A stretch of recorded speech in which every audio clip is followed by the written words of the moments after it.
अस्सलामुअलैकुम आदाब, मैं हूं सिद्दीक़ वफ़ा और आप देख रहे हैं MI चैनल। तो आइए देखते हैं आज की कुछ अहम खबरें। कल शहर के लिम्रा गार्डन फंक्शन हॉल में students Islamic organisation of India Nizamabad की कैडर मीट का इनेकाद अमल में आया। सिटी सदर इरफान खान की ज़ेर सदारत इस कैडर मीट में मेहमान खुसूसी की हैसियत से MPJ के रियासती सदर मोहम्मद अब्दुल अजीज़ ने शिरकत की और नौजवानों से खिताब किया। नौजवान तबके को अखलाकियात से जोड़ने के सिलसिले में कई दहाइयों से SIO तलबा व नौजवानों की तरबियत व हमा मकसदी सलाहियतों को परवान चढ़ाने की गर्ज से मुताद्दिद प्रोग्राम का इनेकाद अमल में लाती है। तालीमी इदारों में एथिक्स को परवान चढ़ाने और नौजवानों की तरबियत और उनकी सलाहियतों को फ़रोग़ देने की गर्ज से नौजवानों के लिए मुख्तलिफ मौक़े फ़राहम करती है। साथ ही साथ मजहबी, मिली, समाजी और मुल्की मसाइल पर अपना मुस्बित मौक़िफ़ रखती है। इसी सिलसिले की कड़ी के तौर पर शहर के लिम्रा गार्डन फंक्शन हॉल पर SIO के मेंबरान, एसोसिएट मेंबरान और वाबस्तगान की एक नशिस्त का इनेकाद अमल में लाया गया। इस मौके पर district organiser Hafeez Patel, Mohammad Faraz Ahmad, Malik Hayan Khan, PR secretary Naveedul Hasan, Aamir Khan Falak व नौजवानों की कसीर तादाद मौजूद थी। अस्सलाम वालेकुम रहमतुल्लाहि व बरकातुहू। अल्हम्दुलिल्लाह आज इस्लाम निज़ामाबाद की जानिब से एक तरबियती मैच की मीट रखी गई थी। निज़ामाबाद के मुख्तलिफ़ इलाक़ों से यहाँ पर नौजवानों ने शिरकत की और बहुत अच्छे अंदाज़ में अल्हम्दुलिल्लाह आज का हमारा यहाँ का प्रोग्राम चला है और उम्मीद है कि इसी तरीके के प्रोग्राम्स हम आगे भी इंशाल्लाह स्टूडेंट्स के डेवलपमेंट के लिए रखते रहेंगे और फिर मुख्तलिफ़ किस्म के स्टूडेंट्स को SIO से जोड़ने की कोशिश करेंगे। और SIO का अहम मकसद यही है कि लोग तमाम तलबा को जो है ना सोसाइटी की रिकन्स्ट्रक्शन के लिए इस्लामी हिदायत के मुताबिक जो है ना तैयार करना। तो उसी मिशन को लेकर हम लोग जो है ना यहाँ पर निज़ामाबाद के मुख्तलिफ़ इलाक़ों में वर्क करते हैं और फिर आज भी यही मीटिंग का मकसद था कि लोगों को हम SIO से इंट्रोड्यूस कराएं और फिर इससे जोड़ने की कोशिश करें। इंशाल्लाह फ्यूचर में भी बहुत अच्छी रहनुमाई हमारी तरफ से करने की हम कोशिश करेंगे और तमाम ही व्यूवर से भी गुजारिश है कि वो लोग अपने नौजवानों को, अपने तालिब इल्मों को इस ऑर्गेनाइजेशन से जोड़ें और फिर उसके ज़रिए उनका फ़ायदा करें। हमारा जो सिटी ऑफिस है वो मस्जिद रज़ा बेग फर्स्ट फ्लोर पर है, अगर कोई रब्त करना चाहते हैं तो वहाँ से कर सकते हैं। आज खैसर स्पोर्ट्स अकेडमी के फाउंडर सैयद खैसर ने किसानों की हिमायत में शहर के फुलांग चौराहे ता कलेक्ट्रेट रन का इनेकाद अमल में लाया। इस मौके पर सैयद खैसर ने मरकज़ी हुकूमत की जानिब से मुतार्रफ़ करदा किसान ख़वानीन पर सख्त बरहमी का इजहार किया और कहा कि किसान हिंदुस्तानी मईशत की रीढ़ की हड्डी शुमार किए जाते हैं। ऐसे में मरकज़ी हुकूमत ने 3 ज़रई ख़वानीन के ज़रिए किसानों की हक़ तलफ़ी की है। इस मौके पर सैयद खैसर का शहर के मुख्तलिफ़ चौराहों से अवाम ने वालहाना इस्तकबाल किया और इनके हामियों ने किसान मुखालिफ ख़वानीन के ख़िलाफ़ नारेबाजी की और सैयद खैसर ने अपने हामियों के हमरा ज़िला कलेक्टर ऑफिस पहुँचते हुए मेमोरेंडम पेश किया। सेंट्रल गवर्नमेंट जो किसान बिल, एग्रीकल्चर बिल को लेके आ रही है, ये बिल किसानों के ख़िलाफ़ है और इस देश के ख़िलाफ़ है। लिहाजा मैंने आज किसान बचाओ, जवान बचाओ, देश बचाओ एजुटेशन 5 किलोमीटर्स रन 12:30 बजे अल्हम्दुलिल्लाह अम्बेडकर स्टैचू फुलांग चौरस्ता से शुरू करते हुए शिवाजी चौक, वहाँ से नेहरू पार्क, इंदिरा गांधी चौक, फिर शहीद भगत सिंह स्टैचू से ख़त्म होते हुए, वहाँ से ख़त्म होते हुए एंड कलेक्टर ग्राउंड यानी लाल बहादुर शास्त्री जी के मुजस्समे पे ख़त्म किया। ये ख़ास तौर से इसका रैली से इस बात से यही कहा जा रहा है कि गवर्नमेंट इस बिल को वापस ले और स्टेट गवर्नमेंट KCR साहब एक असम्बली सेशन क़ायम करके इस बिल के ख़िलाफ़ में कैंसिलेशन की तरफ रुजू होते हुए प्रेसिडेंट ऑफ इंडिया और सेंट्रल गवर्नमेंट को एक रेजोल्यूशन पास कर कि we are rejecting this bill, so please cancel this bill बोल के वहाँ पर भेजाए। उसके साथ साथ जो MP और MLA इलेक्शन आने वाले हैं 2023 के अंदर, शहर के CPI दफ्तर पर CPI के सिटी सेक्रेटरी P सुधाकर ने मीडिया नुमाइंदों से बात करते हुए महकमे आबकारी के आला अहदेदारों से मुतालबा किया कि वो शहर के सेंधी खानों का दौरा करते हुए मुआयना करें। इन्होंने कहा कि नाकारा सेंधी की फरहमी की वजह से साबिक़ में 2 अफराद की मौत वाक़ई हो गई थी।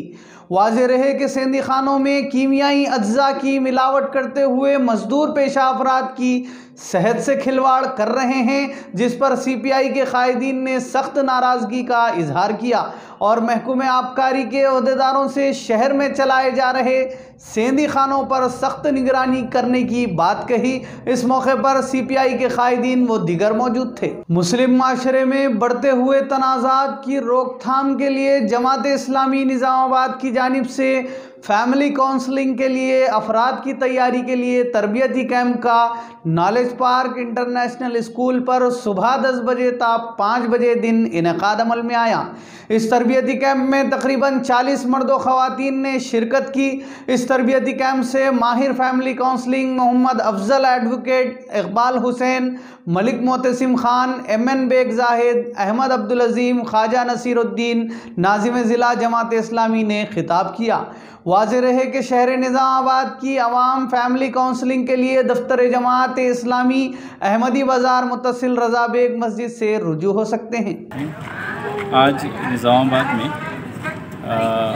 APCR की जानिब से legal aid and support centre के नाम से एक इदारा है, जिसकी क़ियाम के ज़िमन में आज की ये नशिस्त बुलाई गई थी। इसमें दरअसल शहर के 30 से 35 ऐसे लोग जो फ्यूचर में ख़ुसूसियत के साथ जो फैमिली मैटर्स होते हैं, फैमिली डिस्प्यूट्स होते हैं, उन फैमिली डिस्प्यूट्स में बहसियत सालिसी के लोगों के दरमियान में मफाहिमत का काम करने के लिए उनके ट्रेनिंग के लिए आज का ये कैंप मुनक़िद किया गया था अल्हम्दुलिल्लाह, जिसमें तकरीबन ख़वातीन और मर्द हज़रात ने भी शिरकत की है। कोशिश ये है कि फ़रवरी के महीने में इंशाअल्लाह यहाँ पर legal aid and support centre के उन्वान से ये इदारा क़ायम होगा। आज डोंकेश्वर मौजे नंदीपेट के अर्बन हेल्थ सेंटर पर कोरोना वैक्सीन टीका अंदाजी का आगाज़ medical officer doctor Ganga Reddy की ज़ेर सरपरस्ती V संतोष रेड्डी MPP के हाथों इफ्तिताह अमल में आया। इस प्रोग्राम में MPDO Nagavardhan, ZPTC Yamuna, MPTC Srinivas, sarpanch Chhaya, PACS chairman Donkeshwar और दिगर ने हिस्सा लिया। इस मौके पर पहला टीका परमिला सुपरवाइज़र को दिया गया। इस टीकाकरण मुहिम में हेल्थ वर्कर्स, ICDS मुलाजिमीन और दिगर तकरीबन 50 अफराद को टीका अंदाजी की गई, जिसमें किसी को भी किसी किस्म का कोई साइड इफ़ेक्ट अफशा नहीं हुआ। किसान मुखालिफ क़वानीन के ख़िलाफ़ मुल्क भर में एहतजाज जारी है और किसानों की हिमायत में मुल्क के तूल व अर्ज़ में मुख्तलिफ़ सियासी पार्टियाँ किसानों के शाना बशाना खड़े हैं। रियासत तेलंगाना में MPJ भी किसानों की तायीद में खड़ी है और मरकज़ी हुकूमत पर दबाव बना रही है। इन ख्यालात का इजहार MPJ के रियासती सदर अब्दुल अजीज़ ने किया। इन्होंने मरकज़ी हुकूमत से मुतालबा किया कि वो फिलफौर किसान विरोधी बिल को वापस लेते हुए किसानों के साथ इंसाफ करे। MPJ के रियासती सदर मोहम्मद अब्दुल अजीज़ ने वीडियो मैसेज जारी करते हुए मरकज़ी हुकूमत के ख़िलाफ़ सख्त नाराज़गी का इजहार किया। अब्दुल अजीज़ रियासती सदर movement for piece and justice आपसे मुखातिब हूँ। आज 16 जनवरी है और 28 नवंबर से किसानों का एहतजाज शुरू हुआ था, जो आज के दिन 50 दिन मुकम्मिल हो जाते हैं। इसके बावजूद भी कोई खातिर ख्वाह हल बरामद नहीं हो सका। इस मौके पर movement for piece and justice मुतालबा करता है कि हुकूमत अपनी हरदर्मी से बाज आ जाए और जहाँ तक गुफ्तगू का ताल्लुक़ है, हर मौके पर किसान जो हैं हुकूमत के साथ ताउन करने के लिए तैयार हैं और अब तक कमोबेश 9 दौर मुकम्मिल हो चुके हैं। अगली मीटिंग 19 जनवरी को होगी, इसमें भी किसान शामिल रहेंगे। इस मौके पर 2 बातें मैं आप तक पहुंचाना चाहता हूं movement for piece and justice के हवाले से। वो ये कि जब से ये क़वानीन मंजूर किए गए और जिन हालात में मंजूर किए गए और जिस उजरत के साथ मंजूर किए गए, ये ख़ुद इस बात के गम्माज़ हैं कि इस सिलसिले में हुकूमत की ना नीयत साफ थी ना नीति साफ थी। नतीजा ये कि कोविड-19 के ज़ेर साया इसे मंजूर भी कर लिया गया और निदाई वोटों की बुनियाद के ऊपर इसे कानून साजी मुकम्मिल कर ली गई और उसके बाद सारी चीज़ें आवाम के सामने हैं। इस पर मैं रोशनी डाले बगैर इतना कहना चाहता हूँ कि इस तरह इतने अहम मसले पर इस तरह की कानून साजी दरअसल मसाइल पैदा कर रही है। दूसरी बात यह है कि अब तक इस 50 दिन के एहतजाज में कमोबेश 100 से ज़ायद किसान फौत हो गए, और इससे ज़्यादा बेहिसी की बात और क्या हो सकती है कि इस पर हुकूमत जो है न उनसे मुलाकात के लिए हाजिर हुई, न कोई अहम जो है जिम्मेदारों ने इस सिलसिले में ट्वीट पर अपने जज्बात और एहसासात और उनके साथ जो है इजहार हमदर्दी का इजहार किया। ये दरअसल हमारी हिंदुस्तानी जमहूरियत के लिए और हिंदुस्तान की जो परंपरा है उसके लिए एक इंतहाई नाजुक सूरत हाल है जिस पर गौर करना चाहिए। आखिरी बात जो मैं कहना चाहता हूँ वो ये कि इस मसले से किसी न किसी एतबार से रुख हटाने के लिए कोशिश की जा रही है कि इस दौरान में कोई बात इस तरह कही जाए कि किसानों के साथ खालिस्तानी शामिल हो गए, किसानों के साथ पाकिस्तानी शामिल हो गए, किसानों के साथ हथियार है, किसानों के साथ जो है तशद्दुद के इम्कानात हैं। जाहिर है ये सारी चीज़ें वो हरबे हैं जो हुकूमत एक अरसे दराज से इस्तेमाल करते आ रही है, और शवाहिद ये बताते हैं कि ये इंतहाई पुरअमन एहतजाज है और पुरअमन एहतजाज जो है जारी रहेगा। दूसरी तरफ हुकूमत ये भी बावर कराना चाह रही है कि सिर्फ पंजाब, हरियाणा और मगरबी उत्तर प्रदेश और किसी हद तक राजस्थान का एहतजाज है, ये सारे हिंदुस्तान का एहतजाज नहीं है। लेकिन सूरत हाल ये बता रही है कि हर तरह के लोग जो हैं, जो इस पेशे ज़राअत से वाबस्ता हैं, किसान मुल्क के मुख्तलिफ गोशे गोशे में एहतजाज कर रहे हैं, कहीं कम कहीं ज़्यादा, लेकिन इस किसान आंदोलन के साथ हैं। एक और बात जो आम तौर पर पूछी जाती है, मैं उसकी वजाहत करता हूँ, वो ये कि किसान आंदोलन के बारे में जिस एहसासात और जज्बात की ज़रूरत तेलंगाना के अंदर थी वो नज़र नहीं आती।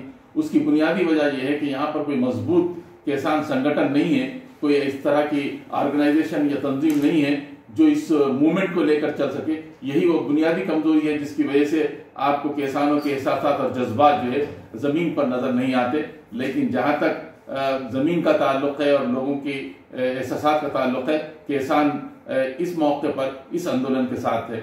आखिर में मैं उसी मुतालबे को दोहराता हूँ जो हम 28 नवंबर से दोहराते आए हैं, movement for piece and justice in 3 जो है ज़राई क़वानीन की सख्ती के साथ जो है मुखालिफत करता है, और इस मामले में किसान के साथ आज भी खड़ा है और कल भी खड़ा रहेगा, और उस वक्त तक साथ देता रहेगा जब तक कि ये 3 ज़राई क़वानीन जो है नामंजूर ना कर लिए जाते। वफा और आप देख रहे हैं MI चैनल।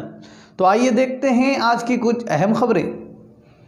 तो नाजरीन, ये थी आज की अहम खबरें। मज़ीद खबरों के लिए हमारे चैनल को सब्सक्राइब करें और देखते रहिए MI चैनल। अब दीजिए इजाज़त। अस्सलाम वालेकुम।